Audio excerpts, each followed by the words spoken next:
नमस्कार, आप देख रहे हैं भिलाई का सच। भिलाई नगर विधायक देवेंद्र यादव के विधानसभा में संविधान बचाओ रैली का आयोजन किया गया। इस रैली की खास बात ये रही कि पहली बार, बहुत दिनों में पहली बार ऐसा देखा गया कि हॉल खचाखच भरा हुआ था और बहुत सारे लोग इधर उधर घूम रहे थे, जगह के लिए भटक रहे थे। मतलब कांग्रेस पार्टी के जो कार्यकर्ता और नेता है, भारी संख्या में इस सम्मेलन में पहुंचे। संविधान बचाओ रैली, संविधान बचाओ सम्मेलन का आयोजन कांग्रेस पार्टी सभी जिलों में करती आ रही है और राहुल गांधी का आदेश है कि इस जो अभियान को उन्होंने चलाया है, संविधान बचाओ अभियान को, इसे लगातार सभी जिलों में जारी रखा जाए। तो इसी मुद्दे को मद्देनजर रखते हुए भिलाई विधानसभा के हमारे विधायक देवेंद्र यादव ने एक आयोजन किया इसी सम्मेलन का। पूर्व मुख्यमंत्री भूपेश बघेल सहित पूर्व विधायक, पूर्व मंत्री, बहुत लोग इस कार्यक्रम में पहुंचे। और कैसा रहा कार्यक्रम, आइए आपको पूरा कार्यक्रम दिखाते हैं कि क्या माहौल था कांग्रेस के प्रति और युवाओं में खासकर देवेंद्र यादव का जो जुनून था, देवेंद्र यादव के प्रति जो भावनाएं थी। मतलब एक भविष्य, देवेंद्र यादव का जो भविष्य दिखाई दे रहा है कांग्रेस पार्टी में, उज्जवल दिखाई दे रहा है। आइए, क्योंकि सबसे जोशीला भाषण जो था देवेंद्र यादव का ही था, आइए आपको दिखाते हैं किस नेता ने क्या क्या कहा।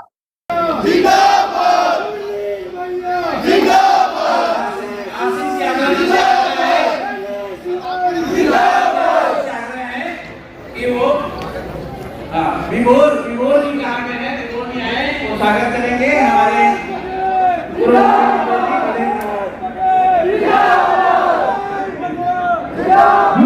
के साथी अनुरोध है कि आप स्वागत करें भाई अभिन से, और राष्ट्रीय महासचिव भूपेश बघेल जी का स्वागत करेंगे शिखा राय सिंह जी।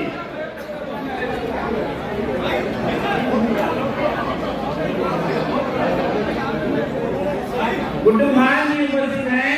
गुड्डू खान हमारे सीनियर लीडर हैं भिलाई के, उनसे आग्रह है कि वो आए और हमारे और राष्ट्रीय महासचिव भूपेश बघेल जी का स्वागत करेंगे शिखा राय सिंह जी।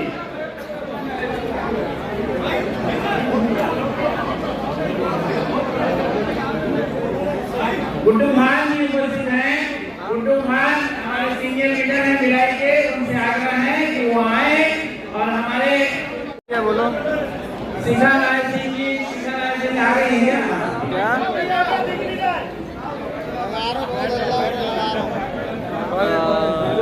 ठीक है, मैं पापा से बात करता हूँ। हाँ, बात करता हूँ। अंकल जी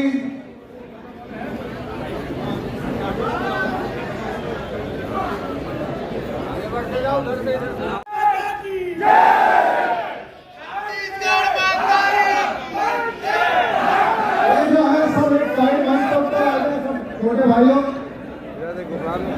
मेरा सभी से अनुरोध है, जो सब लोग अपनी अपनी जगह ले लें, माताओं बहनों को बैठने के लिए जगह दे दें। संविधान बचाओ सभा के कार्यक्रम में हमारे बीच में बहुत ही सम्मानित हमारे प्रदेश के पूर्व मुख्यमंत्री माननीय भूपेश बघेल जी उपस्थित हुए हैं। मैं भिलाई शहर की ओर से आपका अभिनंदन करता हूं, स्वागत करता हूं। साथ ही हमारे साथ इस मंच पर भिलाई के पूर्व विधायक, मंत्री माननीय बद्रुद्दीन कुरैशी जी उपस्थित है, मैं उनका भी स्वागत करता हूं। और अखिल भारतीय कांग्रेस कमेटी के सचिव श्री देवेंद्र यादव जी, जिनको मैं बहुत बधाई देता हूं, जो एक युवा शक्ति के रूप में न केवल हमारे भिलाई में, प्रदेश में, बल्कि हमारे देश के सर्वमान्य नेता राहुल गांधी जी के साथ कंधे से कंधा मिलाकर चल रहे हैं।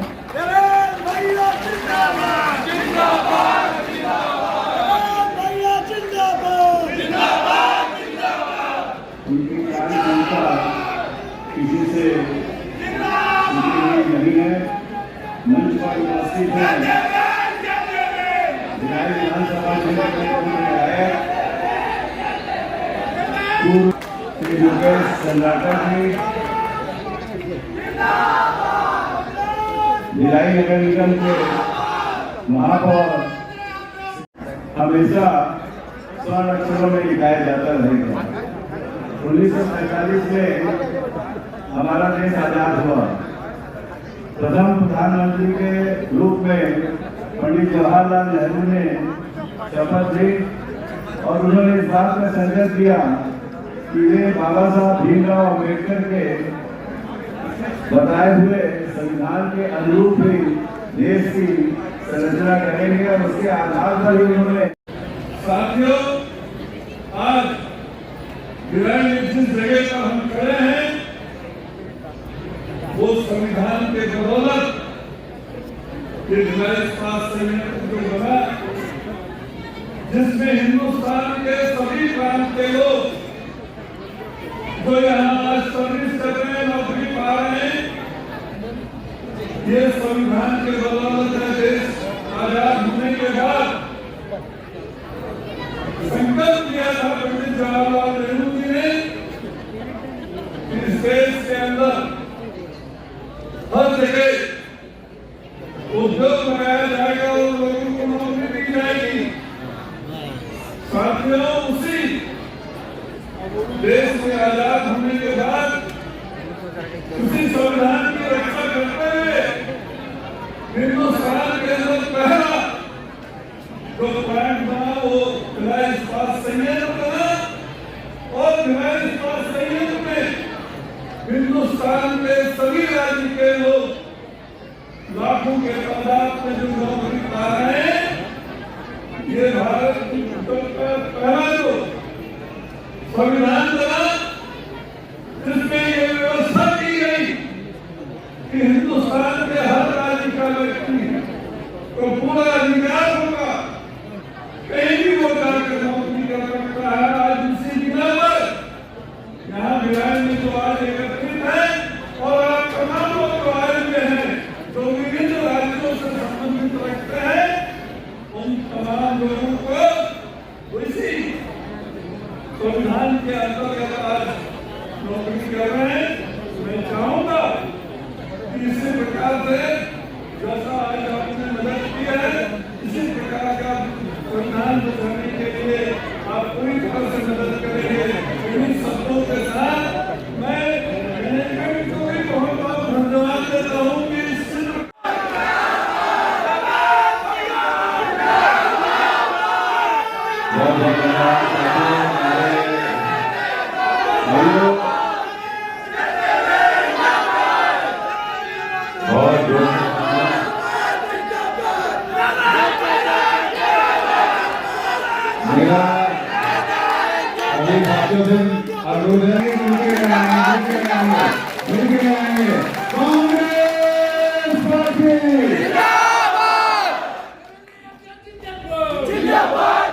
सब लोग दोनों हाथ उठाकर नारे लगाएं। कांग्रेस पार्टी जिंदाबाद, राहुल गांधी जिंदाबाद, भूपेश बघेल जिंदाबाद, बोलो भारत माता की जय, छत्तीसगढ़ माता की जय। और सबसे मजबूत काम छत्तीसगढ़ प्रदेश के लिए किया है। ऐसे हमारे सबसे प्रिय जनप्रिय नेता आदरणीय भूपेश बघेल जी का तालियों से स्वागत, अभिनंदन करो सभी से अनुरोध करता हूं। मंच पर उपस्थित आदरणीय कुरैशी जी, बहुत ही आदरणीय अरुण गोगा भैया, उपस्थित मेरे सम्मानित बड़े भाई महापौर नीरज पाल जी, हमारे सम्मानित कांग्रेस पार्टी के अध्यक्ष मुकेश चंद्राकर जी, आदरणीय नीता, हमारे श्रोतागण है वो मंच के हिस्सा बने हैं इस बार। तो सभी यहाँ उपस्थित कांग्रेस के जाबाज सिपाहियों को, NSUI यूथ कांग्रेस, महिला कांग्रेस, ब्लॉक कांग्रेस, सेवा दल, नगर निगम के सम्मानित पार्षदगण, सभी लोगों का मैं स्वागत अभिनंदन करता हूं और बहुत दिल से पूरे दिल की गहराइयों से सभी मेरी माताओं का, मेरी बहनों का, सभी का दिल से आभार करता हूँ कि आप हमारे एक छोटे से आह्वान में इतनी बड़ी संख्या में आप लोग सब लोग आए। इससे निश्चित रूप से हौसला बढ़ता है कि हम जिनकी लड़ाई लड़ रहे हैं हम अकेले नहीं हैं, हमारे पीछे आप जैसे साथी हैं जिनके कारण हम लड़ पा रहे हैं। आप सबका दिल से धन्यवाद, दिल से आभार, दिल से साधुवाद। आज उपस्थित हुए हैं संविधान बचाओ रैली। आज इस संविधान को बचाने की आवश्यकता कैसे पड़ गई, क्या समस्याएं हम लोग पिछले 11 साल से देख रहे हैं, इन सभी विषयों पर मैं अपनी बात रखूंगा।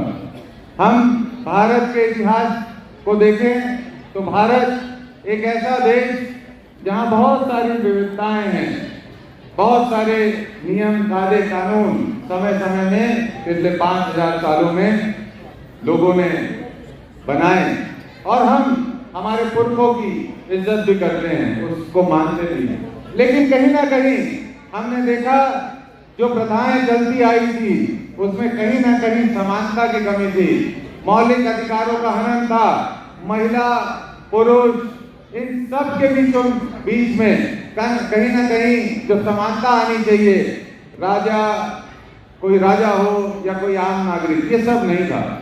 और उस समय जब भारत देश आजाद हुआ तो कल्पना कीजिए क्या परिस्थिति रही होगी। एक ऐसा देश जो हजारों सालों से जहां पर राजपाट चल रहा था, नए नए शहंशाह राजा आकर स्थापित होते थे, जनता वही रहती थी, नया नया मैनेजमेंट आ जाता था। वैसे ही जब अंग्रेज आए और अंग्रेजों ने इस देश का शोषण करना शुरू किया, ऐसी स्थिति में जब हम लोग आजाद हुए तो कल्पना कीजिए क्या स्थिति होगी। भारत पाकिस्तान के 2 टुकड़े कर दिए गए और विश्व के इतिहास में अगर सबसे बड़ा पलायन किसी जनसंख्या ने देखा और होगा तो भारत पाकिस्तान की जो डिवाइड किया गया उस समय लाखों लोग, 10 लाख से लोग पैदल एक तरफ से दूसरी तरफ चल रहे थे। और आप कहेंगे शरणार्थियों की बात, आप देखेंगे पंजाब में शरणार्थियों के लिए कैंप बना, दिल्ली में, कोलकाता में, हर जगह अफरा तफरी का माहौल था, हर जगह अव्यवस्था थी। लेकिन ऐसे में भी भिलाई की ही कल्पना करने वाले हमारे आदरणीय नेहरू जी, आदरणीय बाबा साहब अम्बेडकर जी, उनके नेतृत्व में एक ऐसा संविधान बना जो आप हम सबको समानता देता है, मौलिक अधिकार देता है और अपने कर्तव्यों को भी बताता है। हम लोग बड़े, ये केवल एक संवैधानिक किताब नहीं है, ये देश की आत्मा है। और मैं इसको देश की आत्मा कैसे कह सकता हूं, मैं आपको बोलना चाहता हूं, ऐसे ही नहीं बनी है संविधान। इसके लिए न जाने कितने लोगों ने अपनी अपनी भूमिका इसमें निभाई, छोटे बड़े सजेशन दिए, हाउस चला, पार्लियामेंट लगातार महीनों तक चला और एक एक विषय पे डिबेट होती थी, जिसमें वैचारिक रूप से लेफ्ट के हों, राइट के हों या कांग्रेस माइंडेड लोग हों, हर एक व्यक्ति के विचार को सुना गया, समझा गया, हर एक विषय को समझकर संविधान प्रस्तुत हुआ। और आज हम इतने साल बाद इस संविधान को खतरे में इसलिए महसूस करते हैं क्योंकि जो आज के समय सरकार में है उन्होंने सबसे पहले इस संविधान का विरोध किया था आरएसएस, जिसका आज एक राजनीतिक रूप भारतीय जनता पार्टी। इसलिए इस संविधान को लेकर हमें चिंता होती है। और संविधान देता क्या है? हमें सम्मान देता है संविधान, हमें समानता देता है संविधान। आदरणीय मित्रों, हम देखें, हमने छत्तीसगढ़ में 5 साल हमारे आदरणीय नेता भूपेश बघेल जी की सरकार रही। आप देखिए कैसे हर एक व्यक्ति के मौलिक अधिकारों का ध्यान दिया गया। जो हमारे गरीब लोग थे, जो जंगल में रहते थे, वहां पर भी वो आर्थिक रूप से उन्नत हों, ये काम हमारे नेता आदरणीय भूपेश बघेल जी ने किया। महिलाएं सशक्त हो, उसके लिए काम हमारे आदरणीय नेता भूपेश बघेल जी ने किया। हर एक विषय पर काम किया। कोई काम ऐसा नहीं है जो जहां पर लोगों की उन्नति में उन्होंने कहीं कोई कमी छोड़ी, हर एक विषय में निरंतर मेहनत की और काम किया। मैं बहुत ज़्यादा समय नहीं लूँगा, मेरी रुचि थी बहुत सारी बात करने की, लेकिन मुझे लगता है मुझे ज़्यादा आपके और आदरणीय भूपेश बघेल जी के बीच में समय नहीं लेना चाहिए, क्योंकि हम सबको उनको सुनना है, उनका अनुभव। बहनें यहाँ पर बैठी हुई हैं, आपने सबने हमने मिलकर वहाँ महिला मार्केट गारमेंट फैक्ट्री का उद्घाटन किया था कि नहीं, भूमि पूजन किया था कि नहीं, याद कीजिए। आदरणीय भूपेश बघेल जी आए थे, हम सब कितने खुश थे कि हमारी माताओं बहनों को रोजगार मिलेगा, लेकिन आदरणीय भैया आपकी सरकार जाने के बाद उसका काम बंद कर दिया गया। ये संविधान के खिलाफ की बात है। आप देखेंगे ये टाउनशिप के अंदर बहुत सारे प्रबुद्धजन बैठे हुए हैं। हम लोग पहले पिछले 5 साल में आपकी सरकार के दौरान लगातार ग्राउंड, गार्डन, बैडमिंटन कोर्ट, हर एक तरह का इंफ्रास्ट्रक्चर बनाते थे। हमने आपकी मदद से वहाँ शहीद पार्क बनाया और उसके बाजू में हमने एक बड़ी बिल्डिंग के लिए आपसे सेंक्शन लिया ताकि हम वहाँ पर बच्चों के लिए लाइब्रेरी बना लें। लेकिन आज देखिए आदरणीय भैया, आपके जाने के बाद उस बिल्डिंग का काम रोकवा दिया ताकि वहाँ पर लाइब्रेरी ना खुल सके। क्या ये सरकार ऐसी चलती है? नहीं चलती ऐसी सरकार। हम नहीं स्वीकार करते ऐसी सरकारों का। और क्या करते हैं ये लोग? मैं आप बताइए क्या कमी थी, क्या गलती की थी मैंने? मैं आप लोगों की बात हमेशा उठाता हूं। आदरणीय भूपेश बघेल जी के मार्गदर्शन में नीचे से एनएसयूआई कॉलेज से लेकर यहां तक काम करने का मौका मिला। मैंने देखा हमारे सतनामी भाइयों के साथ गलत हो रहा है। बहुत सारे निर्दोष लोगों को जबरन पीटा जा रहा है, जेल में डाला जा रहा है। मैंने प्रेस कॉन्फ्रेंस ले ली, बुलाकर बोल दिया कि भाई निर्दोषों को छोड़ दो। क्या किया इन्होंने? क्या किया? डराया हमें, नोटिसेस भेजे तो हम डरेंगे क्या? बलौदा बाजार थाना चला गया मैं, ले लो गिरफ्तारी, कोई गिरफ्तारी नहीं। और इसके बाद अचानक से एक दिन आके मेरे घर से मुझे गिरफ्तार करके ले जाते हैं। लेकिन हम कांग्रेस पार्टी के, नेहरू गांधी के लोग हैं, उस विचारधारा के लोग हैं जो अंग्रेजों से नहीं डरे, तो ये भाजपा के लोगों से डर जाएंगे क्या? 200 दिन एक छोटी सी काल कोठरी में बंद रखा मुझे, लेकिन मुझे कोई चिंता नहीं थी। क्यों चिंता नहीं थी? मैं जानता हूं आप लोग मेरे साथ हो, आप सबका प्यार मेरे साथ है। मैं जेल में बैठकर कभी कभी दुख भी होता था। जेल में बैठकर पेपर पढ़ता था कि इसको विधायक से हटाने वाले हैं, कोर्ट में इसका चल रहा है, हड़ताल लगी। कभी आ जाता था कि इस आरोपी, बीजेपी के नेता अलग अलग तरह के बयान देते थे कि आरोपी है, ये है, वो है। बहुत सारी बातें दिमाग में घूमती थी कि क्या सोच रहे होंगे लोग। लेकिन है ना कहीं एक बात भी आती थी, इतना मीडिया मैनेजमेंट। मैंने तो टीवी में भी देखा जेल में कि हमारे तस्वीर लगा के हमको अपराधी जैसे प्रस्तुत करने की कोशिश की गई, लेकिन उसके बाद भी हौसला जो था वो भिलाई का था, क्योंकि भिलाई की भूमि है वो, ये छत्तीसगढ़ महातारी की भूमि, महातारी वही उनके हम सपूत हैं। और हम लोग, मैं जानता था आप समझेंगे। और जब बाहर निकला, मेरी कल्पना से बहुत ही परे था। इतना प्रेम, इतना सम्मान आप सबने दिया। मैं आपको कहूंगा, ये आपका बच्चा, ये आपका छोटा भाई, ये आपका दोस्त, ये आपका साथी, इसी मजबूती के साथ आदरणीय हमारे नेता भूपेश बघेल जी के नेतृत्व में हम लोग छत्तीसगढ़ में इसी तरह मजबूती से काम करते रहेंगे, आप लोगों के लिए काम करते रहेंगे। हम ना डरे थे, ना डिगेंगे। इनकी वो हिम्मत ही नहीं है कि हमें ये कहीं से भी दबा सके, डरा सके।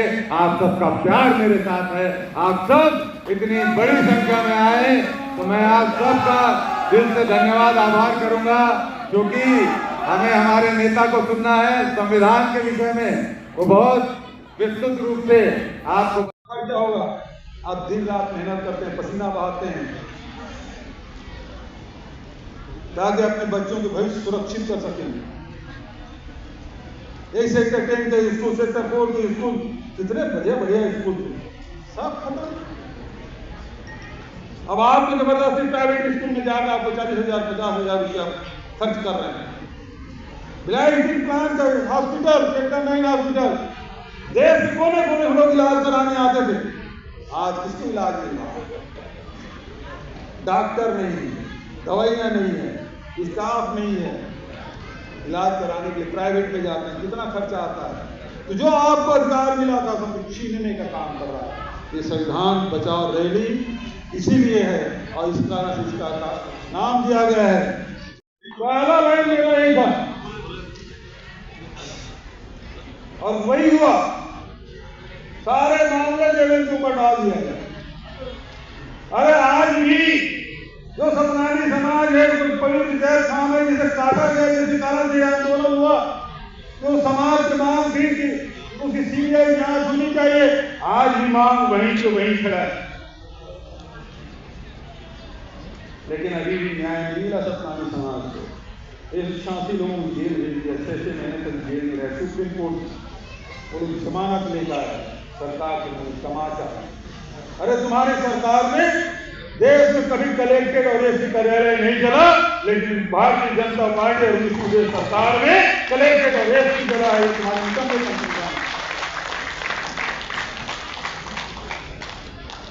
खुद तो कुछ कर नहीं सकते, दूसरों पर दोषारोपण। इसीलिए मैं कहता हूं, जब सोनिया गांधी और राहुल गांधी जो त्याग की मूर्ति है, जो देश के लिए अपना सब कुछ देने के तैयार रहते हैं, अब उनको तक नहीं छोड़ा तो हम लोग किस हमारे घर में भी सीबीआई आ गया, ईडी आ गया, देवेंद्र के हाथ आते ही रहते हैं।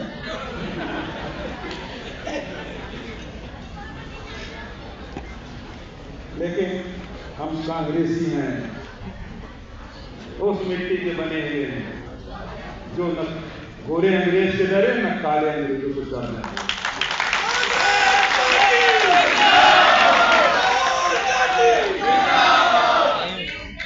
आज संविधान इसीलिए न्यायपालिका में दबाव डाला जा रहा है, ईडी आईडी का दुरुपयोग किया जा रहा है, निर्वाचन आयोग की निष्पक्षता संदेहास्पद है। जब सारी एजेंसियां जो प्रजातंत्र का आधारभूत है, वो यदि सत्य के इशारे पे काम करना लगे तो समझ लो सब संविधान खतरे में। जो संविधान हम सबको अधिकार संपन्न बनाता है, वही संविधान खतरे में है, तो उसे बचाने की जिम्मेदारी हम सबकी है। अभी परगनिया जी बहुत बढ़िया नारा लगा रहे थे, संविधान हम सबकी रक्षा करती है, लेकिन अब संविधान बचाने की आवश्यकता है, तो संविधान की रक्षा कौन करेगा? मोटे कान पे संविधान की रक्षा कौन करेगा? संविधान बचाने की जरूरत है। और जब खड़गे या राहुल के नेतृत्व में संविधान बचाने की बात हुई, तब नया सूफा आया अभी 2-3 दिन पहले। अभी 25 जून 4 दिन पहले हुआ प्रजातंत्र हत्या दिवस के रूप में मनाया गया। सरकारी आदेश हुआ, भारत सरकार की तरफ से आदेश हुआ, संविधान हत्या दिवस मनाया गया। जिनको संविधान पे विश्वास नहीं, जिसे प्रजातंत्र पे विश्वास नहीं, वो प्रजातंत्र हत्या दिवस मना रहे। इंदिरा गांधी की तुलना, अरे इंदिरा गांधी वो लौह पुरुष थी जिन्होंने पाकिस्तान के 2 टुकड़े किए। इंदिरा गांधी को साहस इमरजेंसी भी लगाया तो संविधान के तहत उन्होंने लगाया, संविधान के प्रभाव ने तहत लगाया और डिक्लेयर्ड इमरजेंसी थी।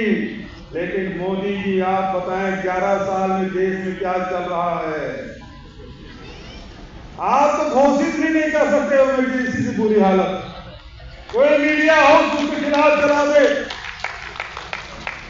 उसके घर बीबीसी जो सबसे प्रामाणिक समाचार के लिए जाना जाता है, उन्होंने गुजरात की एक स्टोरी चला दी तो आईटी का रेड पड़ गया, उसके कर्मचारियों के खिलाफ भी रेड पड़ गया। फोर्स किया, सुनीता वाजपेयी, अजीत अंजुम सब गवाया सबके प्रतिबंध लगा दिया है। एक कौन से लोकतंत्र है? जय हो अपर क्लास। यदि आप अनुसूचित जाति हैं, जनजाति के लोग उनकी हत्या करते हैं तो हत्या का अपराध नहीं लगेगा। यदि किसी महिला दलित महिला पर बलात्कार हो जाए तो उसका सौभाग्य है। क्या ऐसी आप अनुसूची लागू करना चाहते हैं? दुनिया में बड़ा परिवर्तन हो गया, हम पीछे जा रहे हैं। होने वाला नहीं। इधर विष्णुदेव को बना दिया, मोहन यादव को बना दिए, मुखौटा लगा दिए, ये आदिवासी है पिछड़े वर्ग। कल ही प्रेस कॉन्फ्रेंस करके आया मैं। सुप्रीम कोर्ट ने भी कहा कि 27% आरक्षण देने में कोई रोक नहीं, आप लागू करिए। मोहन यादव को कहा, लेकिन मोहन यादव के कान में दिक्कत नहीं रहेगा। लागू करने वाले कौन? दिग्विजय सिंह। लागू करने वाले कौन? कमलनाथ। ये लोग पिछड़े वर्ग की बात कर रहे हैं। और पिछड़े वर्ग जो थे, चाहे वो उमा भारती हो, चाहे वो मोहन यादव हो, चाहे वो शिवराज सिंह चौहान हो, पिछड़े वर्ग आते हैं और पिछड़े वर्ग का हक छीन रहे हैं।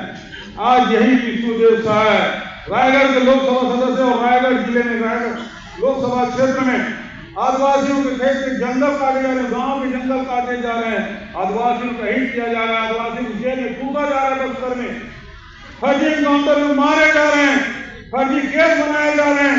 40,000 लोग प्रदेश को छोड़ के चले गए हैं। आदिवासी 40,000 नहीं अपनी इसलिए चले गए कि नहीं एक केस चला है, तो राज्य की पुलिस केस बना रही है, फर्जी एनकाउंटर हो रहे। 6 महीने बच्चे को नक्सली बता मार दिया गया है। कौन है ये आदिवासी? मुख्यमंत्री कौन है? आदिवासी। मोदी जी का नाम पिछड़े वर्ग आता हूं तो 27% आरक्षण तो हमने भी विधानसभा में पारित किया हुआ है। अरुण वोरा जी थे, देवेंद्र यादव, हम सब थे वहां विधानसभा में। अंतरियावती ने कहा, क्या कहा? आप प्रस्ताव पारित करके लाओ, 1 घंटा नहीं लगेगा, मैं 1 दिन भी नहीं रोकूंगी, बिल को तुरंत दस्तखत करूंगी। 2 दिसंबर 2022 विधानसभा में पारित किए। सारे सीनियर लीडर, रवि चौबे, कामराज साहू, मोहम्मद अकबर, सारे सीनियर लीडर गए राजभवन रात को 9 बजे और बोली कि मैं अभी दस्तखत नहीं करूंगा, बयान करूंगी। 2022 आज हो गया 2025, वो 2 दिसंबर के बाद है, 29 जून में। आज तक राजभवन में अध्ययन नहीं हो रहा।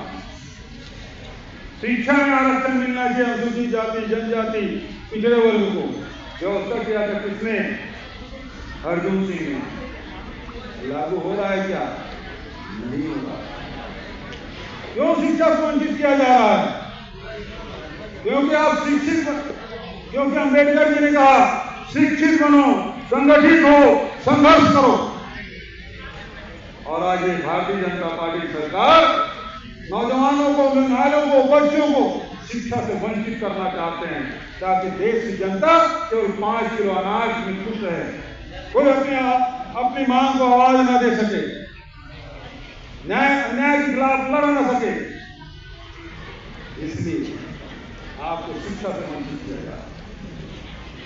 यही भिलाई स्टील प्लांट, कितने स्कूल यहाँ चल रहे थे, आज क्या स्थिति है? 2 स्कूल। एक विधायिका है, विधानसभा है, लोकसभा है, यहाँ हम कानून बनाते हैं।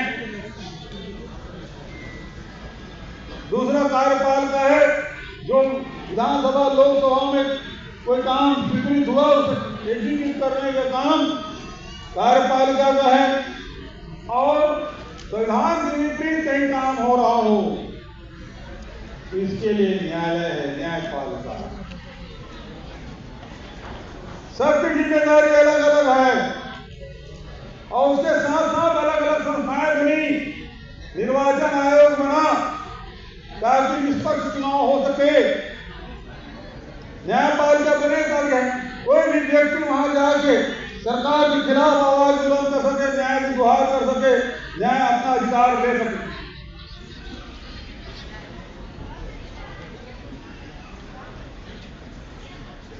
जितने भी एजेंसी बनी है, चाहे CBC हो, चाहे ED हो, चाहे DRI हो, चाहे CBI हो, ये सारी संस्थाएं बनी हैं ताकि प्रजातंत्र को मजबूती प्रदान करें। लेकिन हमने देखा इन 11 सालों में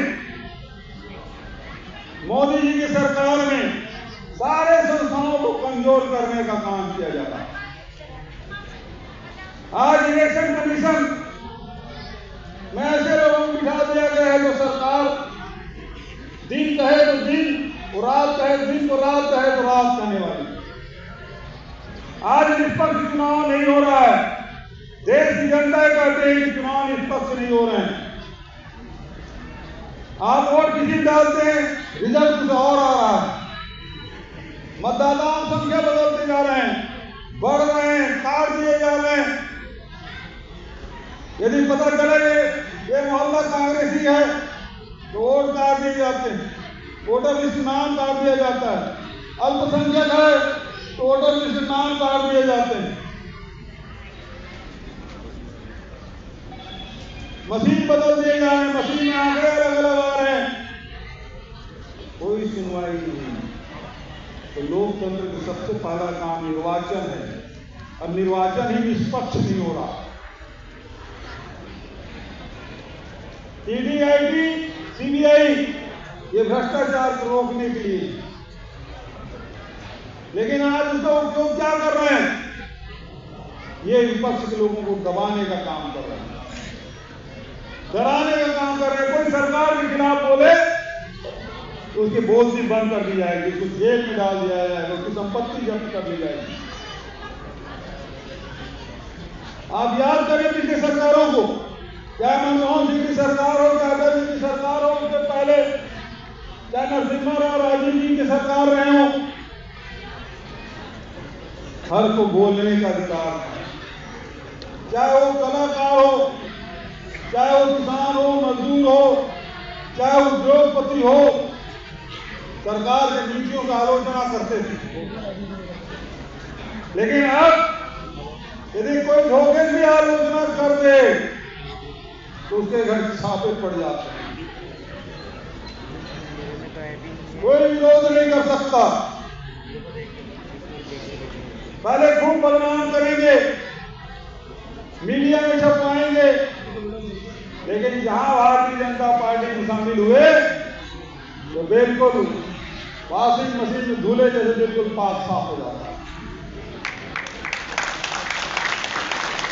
चाहे अजीत पवार की बात करें, चाहे आसाम के मुख्यमंत्री हेमंत बिस्वा शर्मा की बात करें, चाहे राणे की बात करें, किसकी बात करें, जो मोदी वॉशिंग मशीन में धुल गया वो सारे पाप धुल गए, जैसे गंगा में नहा लिया वो पाप धुल गया। और जो नहीं समझौता किए, जो नहीं डरे, उसके घर छापे पड़ेंगे, उसके खिलाफ केस चलेंगे। अरे हम लोग तो बहुत छोटे मोटे लोग हैं। हमारे नेता राहुल जी और सोनिया गांधी के खिलाफ भी वो संपत्ति नेशनल हेराल्ड जिसे पंडित नेहरू ने, रफी अहमद किदवई ने 15 जी की स्थापना की थी नेशनल हेराल्ड, जो देश की आजादी की लड़ाई में जिसका काम हुआ था, जिसे अंग्रेजों ने 3 साल तक प्रतिबंध लगा दिया था 42 से 45 तक, उसकी संपत्ति है। आज भिलाई विधानसभा में संविधान बचाओ रैली का आयोजन और यहाँ के प्रसिद्ध चित्र मंदिर में इसका आयोजन हुआ और हजारों के तादाद में भिलाई की महिलाएं, नौजवान और वरिष्ठ जन यहाँ उपस्थित थे। हमारे सभी जनप्रतिनिधि यहाँ उपस्थित रहे, कुरैशी जी, अरुण वोरा जी, देवेंद्र यादव जी और यहाँ के महापौर, पूर्व महापौर और प्रदेश के पदाधिकारी, जिला के पदाधिकारी सब आए। आज संविधान खतरे में है, जितने भी हमारी एजेंसियां हैं वो सब खतरे में है। आज लोकसभा में कोई बोल नहीं पाता, आवाज बंद कर दी जाती है। विधानसभा में स्थिति उससे भी बदतर है और उसके बाद जितने भी चाहे न्यायपालिका हो, कार्यपालिका हो, सब शिकंजे में, दबाव में है। निर्वाचन आयोग तक दबाव में, उसकी निष्पक्षता पर आज प्रश्न चिन्ह लगा हुआ है। तो ये स्थिति इस पूरे प्रदेश में है। ऐसे में जितने एजेंसियां हैं उसका दुरुपयोग करके विपक्षी दल के लोगों को, व्यापारियों को, उद्योगपतियों को, अधिकारियों को डराने का काम ये सरकार कर रही है। आज लोकतंत्र खतरे में है, आज संविधान खतरे में है। संविधान बचाने के लिए संविधान बचाओ रैली का आयोजन पूरे देश भर में, कभी प्रदेश में, जिलों में, विधानसभा स्तर पर किया जा रहा है। बीजेपी संविधान हत्या दिवस मनाए थे।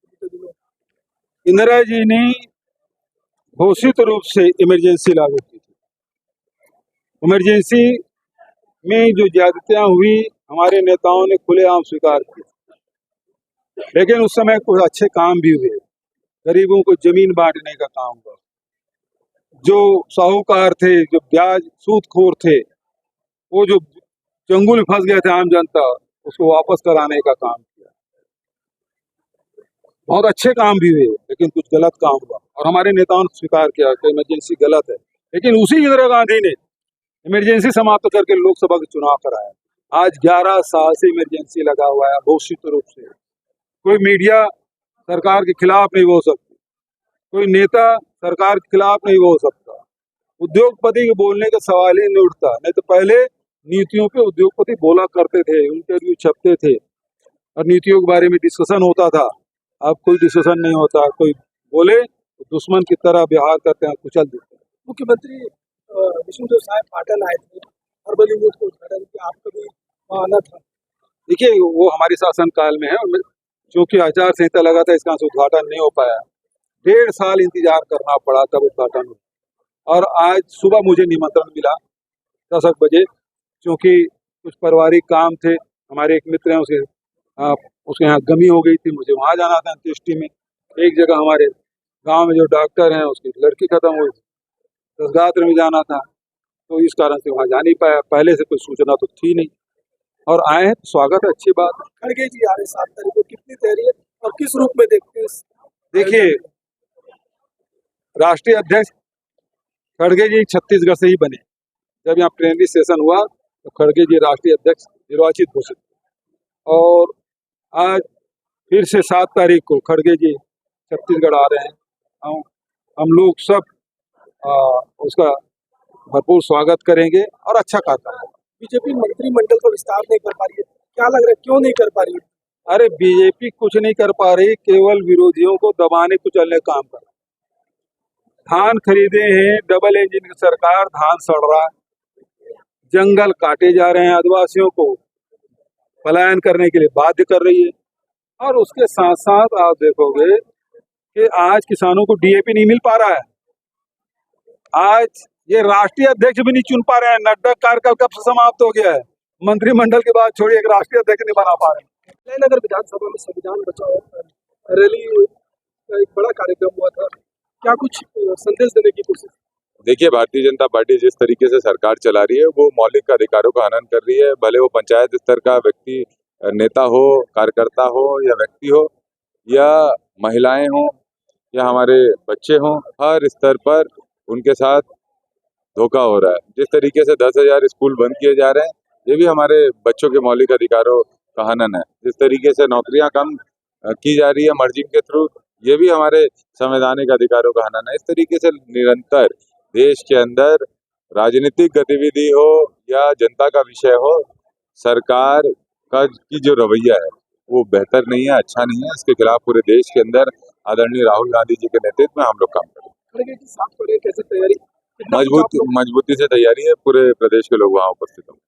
Thank you. हमने आपको पहले ही बताया कि कार्यक्रम में अच्छी खासी भीड़ रही और लोगों को कुर्सियां नहीं मिली तो कुछ लोग मंच में भी बैठ गए। सारे युवा जो दिखाई दे रहे हैं, जो मंच में बैठे हैं, देवेंद्र यादव के समर्थक हैं और उनकी नारेबाजी कर रहे हैं। लगभग पूरा सम्मेलन हमने आपको दिखा दिया। कुछ एक क्षण बचे होंगे जो आप नहीं देख पाए, लेकिन सारे जो सम्मेलन में है, खास बात देवेंद्र यादव ही नजर आए, क्योंकि उनके आसपास पूरा सम्मेलन घूमता रहा। देवेंद्र यादव के नारे ज्यादा लगते नजर आए और युवाओं की फौज ज्यादा दिखी।